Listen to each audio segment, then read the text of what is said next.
Hi, my name's Ralph. Welcome to my worm farm. Today we're going to be working with bin number 4. Okay, this is bin number 4, and it's very similar to bin number 3 in that I robbed worms from 1 and 2 after I got them from Uncle Jim's.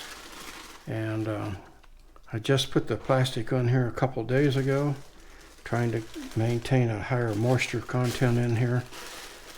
We'll roll that up, tuck it in the middle here, and boy, wow, the worms sure do like coming up here on the paper. Yeah, we'll just fold it up, put it over here, and we'll go right back in after we aerate and get it down there. Oh, we got a breeding pair right up here on top. See that? That's a breeding pair. They are in the process. So I'm going to dig a little hole over here in the corner. Put some nice moist stuff down in there. And then I'm going to relocate them right there. Okay? And we'll leave them alone.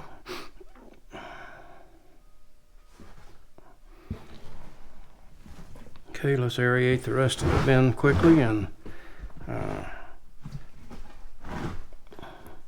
get it set back up and ready to go.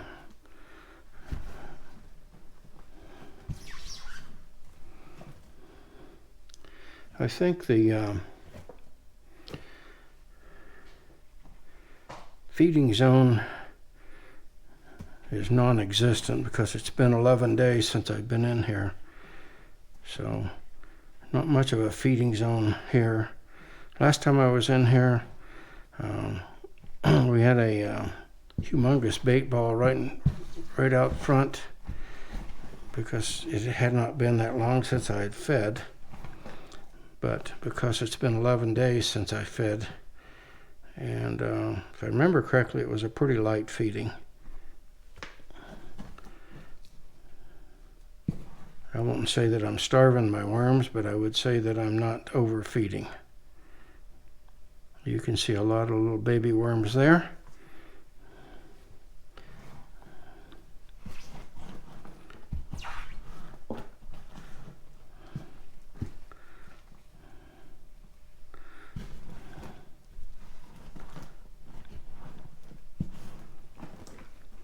Giving it a good aeration. There is a nice worm right there. And that's a red wiggler, I believe.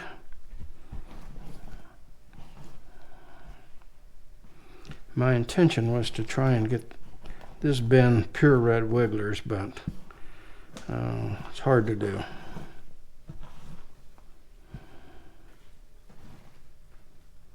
Something sprouting here.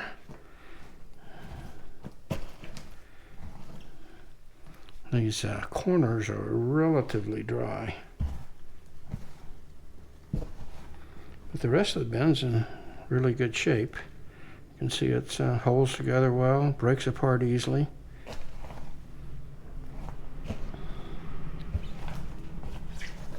So I would say the bin overall is in excellent condition. Move this stuff over to the corner here. So we can aerate that corner. We'll level it out, get our feeding zone set up, and leave these boogers alone because they are not liking me messing with them. Can't say as I blame them. I wouldn't like anybody tearing my house up either.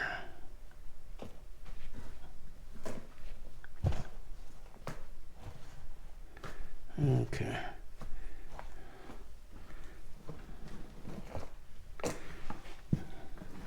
Get it leveled out. Our feeding zone this time is going to be right here.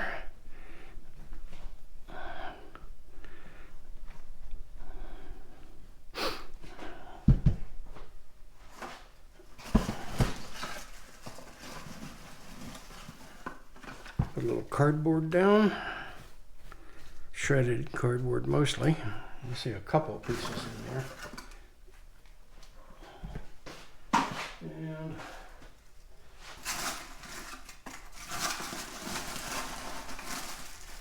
running real long leaves, and that's just because I've been lazy about getting in my leaf can and getting some more out. Okay, that will do for that.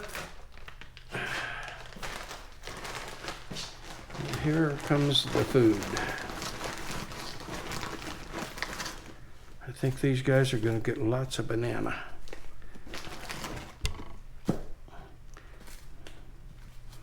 I'll lay some of this banana aside for my nightcrawler bin. I do have a nightcrawler bin that I keep fishing worms in. I don't really attempt to grow them. Basically, I have them so when I want to go fishing, I can reach in there and pull out a couple of nightcrawlers and not have to run to store, because the store is quite a ways off. And we'll cover this back over here with some of this stuff. Now, let's put some grit in here.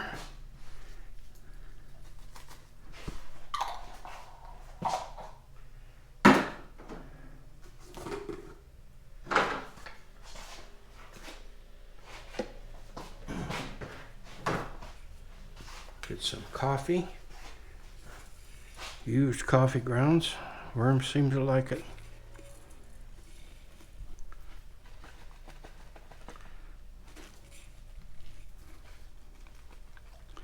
And we'll tear that out a little bit.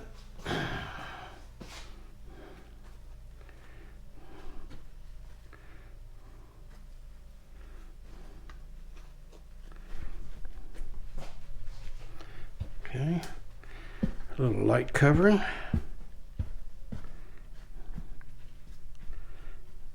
Now, that's going to put, that frozen food there is going to put quite a bit of moisture in it.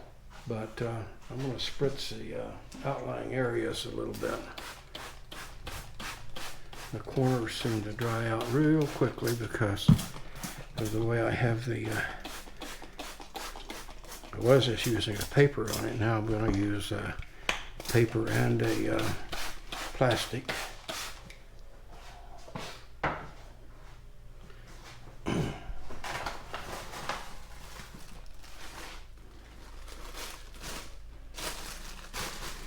And the paper had a lot of worms on it. And that's a good thing. Give it just a little spritz right there.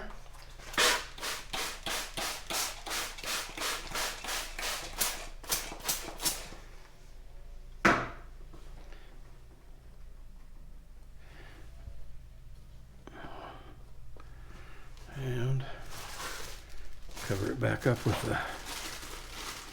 the Dillard's paper. And Dillard's is not a sponsor.